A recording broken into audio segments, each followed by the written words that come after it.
Episode 13 की शुरुआत में लू को रेडी रूम में दिखाया जाता है जो कि एस्ट्रोनॉमी क्लब के बारे में बता रहा होता है। हानलू वो सभी मिलकर नूडल्स खा रहे होते हैं। हानलू कहती है मैं स्कूल में रिपोर्टर्स को बुलाने की सोच रही हूँ। शियान कहती है हम तो रिपोर्टर्स को जानते ही नहीं हैं और ना ही किसी रिपोर्टर का कॉन्टेक्ट नंबर है। तब हानलू कहती है मुझे उस रिपोर्टर ने अपना नंबर दिया था। फेंग कहता है मैंने मेरी मम्मी से बात की, उन्होंने कहा उन्होंने कुछ गलत नहीं किया है। इन सब बातों को सुनकर शियान के चेहरे का रंग उड़ जाता है। जब वो जूस की बोतल खोलती है तब वो जानबूझकर कॉपी पर उसे गिरा देती है। वो रिपोर्टर का नंबर अपने पास रख लेती है। हानलू कहती है मैं साफ़ कर दूंगी, कोई बात नहीं। हानलू को उसके घर पर दिखाया जाता है जहां वो रिपोर्टर का नंबर ढूंढ रही होती है, लेकिन उसे वो नंबर नहीं मिलता। हानलू के फ़ोन में उस रिपोर्टर का नंबर होता है। तब हानलू उस रिपोर्टर को फ़ोन करके सब बता देती है। वो रिपोर्टर भी मान जाते हैं। वो कहते हैं कि हम परसों आएंगे। हानलू स्कूल में ये बात अपने दोस्तों को बता देती है कि रिपोर्टर कल स्कूल में आएंगे। शियान को उसके घर पर दिखाया जाता है। शियान रिपोर्टर को फ़ोन करके स्कूल में आने के लिए मना कर देती है। वो रिपोर्टर कहते हैं तो हानलू ने फ़ोन क्यों नहीं किया। शियान कहती है हानलू ने ही मुझसे कहा था कि आपको ये बात बता दूं। रिपोर्टर कहते हैं ठीक है, किसी और दिन आएंगे। शियान बहुत ज़्यादा दुखी होती है। उसके बाद स्कूल का सीन दिखाया जाता है जहां हानलू ऑफिस में सर से कहती है कि आज रिपोर्टर आने वाले हैं एस्ट्रोनॉमी क्लब देखने।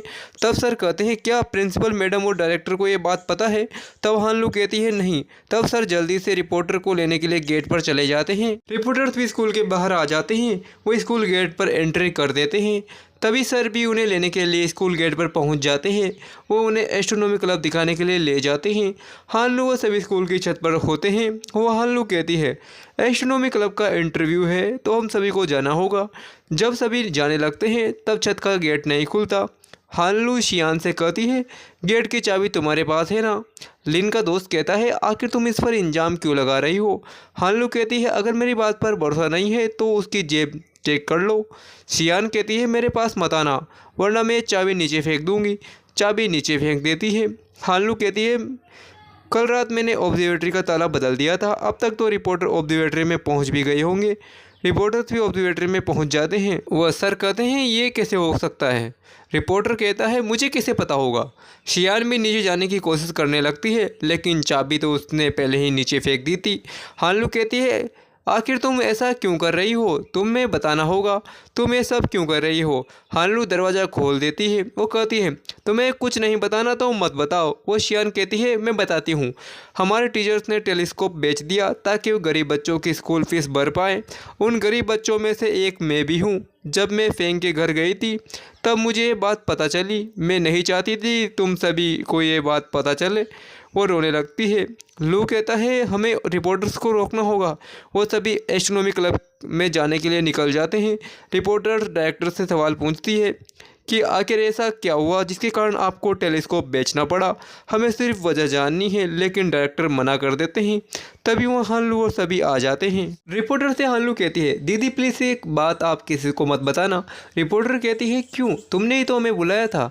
तब हानलू कहती है तब हमें सच्चाई के बारे में पता नहीं था। फेंग कहता है स्कूल ने गरीब बच्चों की फ़ीस भरने के लिए टेलीस्कोप बेच दिया। शियान कहती है प्लीज़ क्या आप ये बात राज रख सकती हैं। रिपोर्टर कहते हैं ये तो अच्छा फैसला है, तो आपने पहले क्यों नहीं बताया। डायरेक्टर कहते हैं हम नहीं चाहते विद्यार्थियों के जीवन पर इसका नकारात्मक प्रभाव पड़े, लोग तरह तरह की बातें बनाएं। रिपोर्टर कहती है हम तो यहाँ कभी आए ही नहीं थे। वो तुम चिंता मत करो, ये बात राज ही रहेगा।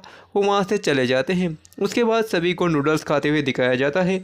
शियान को उसकी मोम की शॉप पर दिखाया जाता है जहाँ शियान की मोम कहती है तुम्हारा सभी से झगड़ा हुआ है क्या। शियान कहती है मैंने उन्हें सब सच बता दिया। शियान की मोम कहती है कोई बात नहीं, वो तुम्हारे सच्चे दोस्त हैं। उसके बाद हानलू वो सभी मिलकर शियान के लिए डिनर का प्लान बनाते हैं। शियान कहती है इन सब के लिए शुक्रिया। वो सभी चीयर्स करते हैं। वो सभी खाना खाने लगते हैं। हानलू वो युवान कहती है इसके साथ तरबूज भी होना चाहिए। वो तरबूज लेने के लिए चली जाती है।